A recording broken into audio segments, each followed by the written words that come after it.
So this is the new iPad. That's literally what it seems to be called, or the third generation tablet from Apple. Right here we have obviously the black model, and this is a 32 gig Wi-Fi model. It's available just like the last round in 16, 32, and 64 gig capacities. I might suggest, if you can afford it, to go up to 32 gigs. We filled up the 16 gig model pretty easily, and new Retina display iPad apps are going to be even bigger, fatter downloads because they're more high-resolution graphics, so they're going to fill up space even more quickly. Plus, you'll probably be tempted to download the HD version of movies from iTunes and other sources onto this guy because it has higher than 1080p resolution. And perhaps one of the biggest improvements is now if you get the 3G, 4G model, you get 3G and 4G, not just 3G. That makes for significant speed increases if you're using cellular data, and you can get this in the US on Verizon or AT&T, both of whom have LTE networks. Now Verizon has a much bigger network rolled out. They had a head start, so they have about 200 metro areas covered. For AT&T it's less, but there's a consolation prize. This guy supports HSPA+, which is also very fast, and you can see up to 8 megabit per second downloads just on HSPA+, and about 1 megabit per second up. Not quite as awesome as LTE, where it depends on where you are and what kind of signal you have, but you'd see anywhere from, say, 12 to 16 megabit per second down. Potentially you could even see higher, and upload speeds tend to be faster too, at around 4 to 6 megabit per second. Beyond that, we have this lovely Retina display here, ever as fast as you'd expect from an iPad. The Retina display has incredibly high resolution, and also has notably higher contrast too, and to our eye the colors are warmer than the last generation iPad, and also a bit richer and deeper. I'm liking it so far, particularly for watching movies and looking at photos. That warm color tinge instead of the cool blue-white thing makes it look more cinematic. The Retina display has an insane 2048 by 1536 pixel resolution in the same 9.7 inch size LCD you're used to on the iPad 1 and iPad 2. So yes, higher resolution than 1920 by 1080 obviously, and it looks very sharp. Now, for normal human eyes, especially if you're not between the ages of say 0 and 25 with really good eyesight, you're not always going to see so much of a difference. Icons are going to look sharper, a little bit more finely made. Where you're really going to see the difference is you're playing games that are meant for Retina display on iPad, and we'll show you some of those. And if you're reading text, be it in web pages or in Kindle or in iBooks, text just looks, well, a lot more perfect and typographical like it would in a print book, and a lot sharper and easier on the eyes. Price points are the same as with previous iPads. It's $499 for the 16 gig Wi-Fi only, and each increment of storage goes up $100 additional, so you're looking at $599 for 32 gigs, $699 for 64 gigs, which is currently the maximum. And if you want the Wi-Fi plus 3G, 4G LTE model, then it's going to cost you $629 for the 16 gig, $729 for the 32 gig, and $829, ouch, for the 64 gig with 3G and 4G. Doesn't matter whether you're getting the Verizon version or the AT&T version, pricing is the same. Both Verizon and AT&T have fairly similarly priced data plans as well, and so I'd say go with the carrier you like best who has the coverage that you enjoy the most. There is no contract pricing with the iPad, so you're not getting any discount, and you're not locking yourself into any contract. One difference with the Verizon version, though, they do support mobile hotspot. That means you can turn this iPad into a mobile hotspot for your laptop, your phone, whatever it is, and AT&T for some reason doesn't support that feature. They had it disabled. They could change that in the future. I certainly hope they do. Another thing to note is FaceTime. You've got FaceTime video chat. You folks who have been using Apple products know what that is. But you can only use that over Wi-Fi, not over 3G or 4G. Honestly, I think you're paying for the data. It's your data. You should be able to use it any way you want, but Wi-Fi only. Now let's take a look around. The basic dimensions are the same. It's gotten slightly thicker than the iPad 2 instead of getting skinnier and skinnier. And for me, that's honestly fine. The iPad 2 was really just about as skinny as you can make anything, and it was kind of hard to hold on to. There's the taper happens a little later here on the edges, and that makes it a little easier to grip instead of being a long taper, so you have skinny edges here. A little bit more to grab onto. I like that. This is 0.37 inches thick versus 0.33 or 0.34 for the iPad 2, so hardly a difference here. Yes, it will fit in iPad 2 cases, but the camera and the microphone have moved ever so slightly, so that may not line up with your existing case.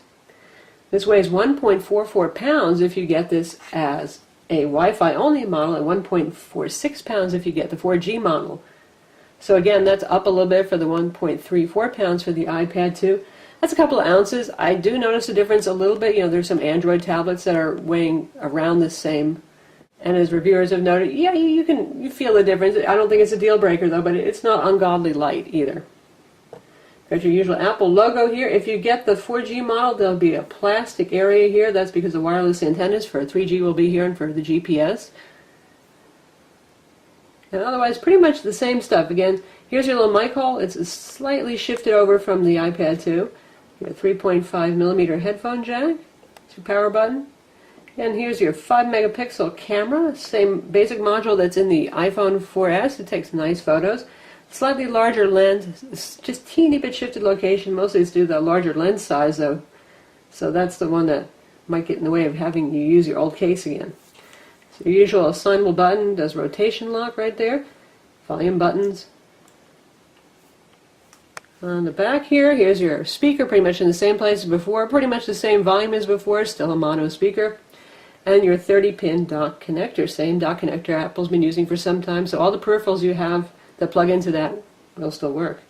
Now we're comparing it to the Asus ePad Transformer Prime. That's the quad-core Android tablet up top, and you can see the Prime is indeed a little bit thinner. And it's also a bit lighter because it weighs about the same as the iPad 2, which is 1 1/3 pounds. Now in terms of footprint from the front, they have different aspect ratio displays. Apple always goes with a 4:3 aspect ratio versus the widescreen one used on Android tablets. So that means you're going to see a little difference. The iPad is going to be a little bit taller top to bottom held in this orientation, but the Transformer Prime will be longer in that direction. Now we're going to compare it to the iPad 2, and hey, can you tell which is which? First glance, you probably can't. I mean, they look just about exactly identical. Same footprint on the top. Really, you don't notice that difference in thickness on the side there at all.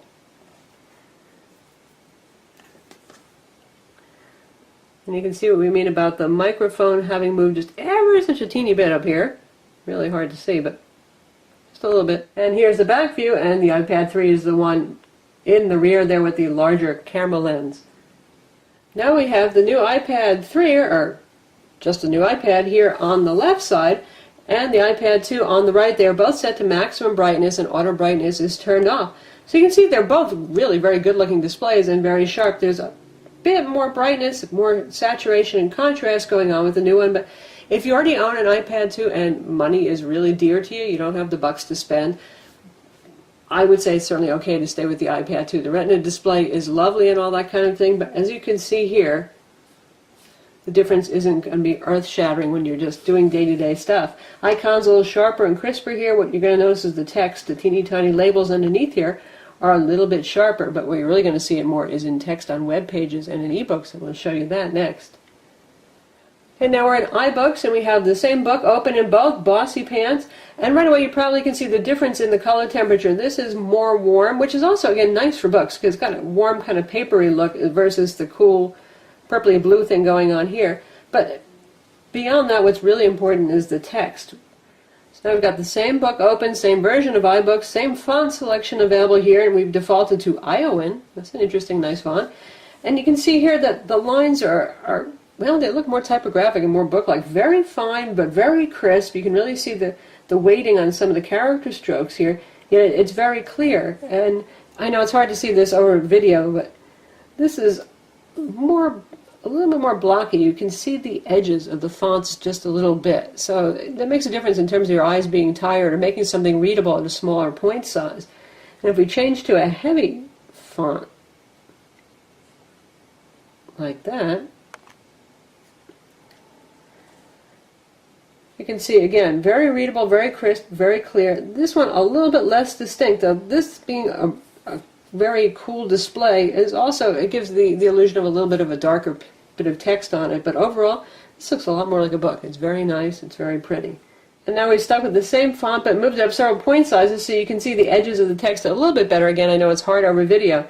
Now one thing about the old iPad too, I have to say that even if the fonts aren't as crisp and fine looking, there's quite a lot of contrast, and the character weight looks a little bit more bold on that. So it could be actually easier for some people. At least at first blush you might say, hey, this looks like a bolder font. I can read that better, even though they are the same font. And now we're in the updated Kindle application, which has been updated for the Retina display on the iPad. And again, really beautiful, sharp text. I was not that thrilled to read on the iPad, too, honestly, but I could see doing it here, and it's even sharper, say, than my Transformer Prime, which has a really nice IPS Plus display, but lacks this level of resolution. It's just super beautiful fonts. Very easy on the eyes. And notice we're at one of the smaller font sizes right here, and it really is very legible. I mean, my God, that's really teeny tiny right now. I don't have the greatest eyes, but I can actually read that if I needed to. And now again, we're side by side. iPad 3 on the left, iPad 2 on the right, both still running at maximum brightness, and both are on our web page. So you can see how fonts and colors look. And you can see that the new iPad is warmer. We don't have any problems with it being a yellow kind of display or anything like that, but it's definitely a warmer tone display. And who knows, there may be some panel variation. The one that you get might be cooler. If you look in the store, you might see some of each. But that is what it is. I'm not saying that's a problem by any means. I actually kind of like the warm look myself. In terms of text, a bit sharper on the Retina display. Again, if you already own an iPad 2, it's not going to be an earth-changing thing for you, though. Both of them actually look pretty darn sharp. Pinch zooming. Speed about the same, because both of these guys are running on a 1 gigahertz dual-core CPU. This is the A5 CPU in the iPad 2 and the A5X in the new iPad. And what that adds is a quad-core GPU, or graphics processing unit. So potentially things like games and video playback will be improved with that quad-core graphics processor, but other things, not so much. And now we've got a 1080p video trailer, MPEG-4 format, that we're going to try it on both of these at the same time, approximately. Color's a little bit deeper, richer here. That green zings a bit more.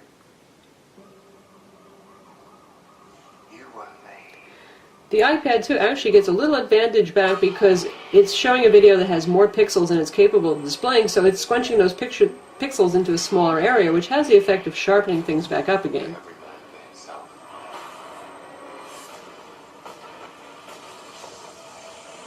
the iPad 3 pops a bit more in terms of colors and contrast.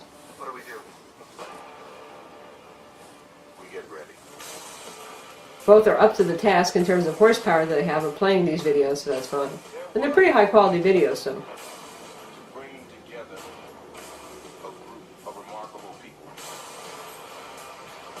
So when we needed them,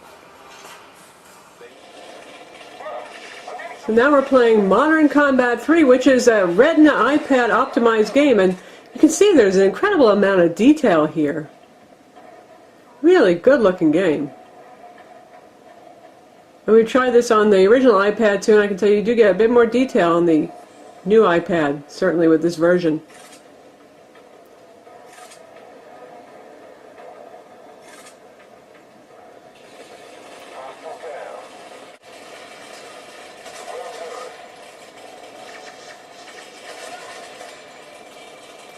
Gameplay is fast and smooth. It actually plays fine on the iPad 2 as well, but I can tell you one thing, the iPad 3 gets hot when you do things like play games, especially the lower right-hand corner as held in landscape mode like we're holding it right now.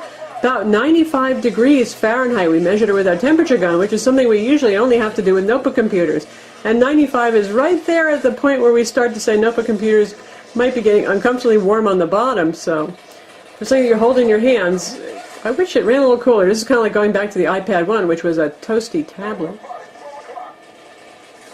Lastly, we're going to take a look at how photos look on this, and we're going to talk about the camera. Now, the camera is a 5 megapixel, the one on the back, much improved in terms of both photo quality and video quality. Front one's a VGA. We're going to take a look at some high-quality sample photos first that we've loaded on here, and you can see how really nice and sharp and popping they are. And the speed's great too. Pinch zooming speed is good. And this photograph here, we have an incredible amount of detail here. Lots of banners, lots of bricks, some things hidden in shade.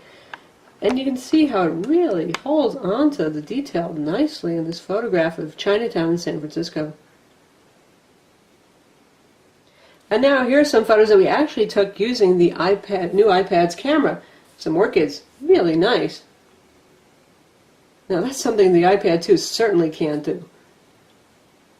Beautiful level of detail there, very pleasing photo. And in this photo you can see how the colors really pop, and again, just really an amazing level of detail. Look at that. That is something the iPad 2 certainly couldn't do. So much improved camera. No HDR mode though, so you can't do that triple exposure to find the best one, but so far it's been doing very good in low light photos, so well, that's okay by me.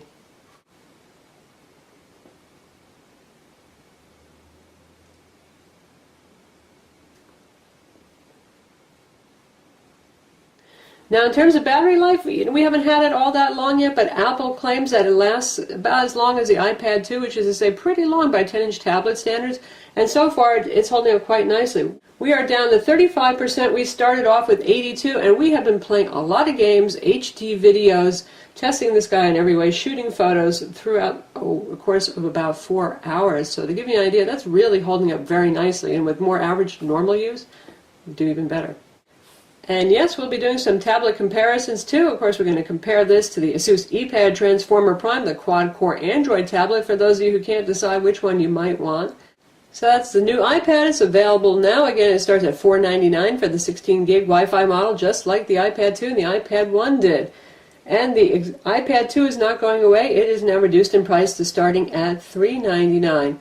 So if you're really harder for cash, the iPad 2 is still not a bad choice. As you can see, it holds up pretty nicely compared to the new iPad, but the new iPad does bring that Retina display, lots of resolution there.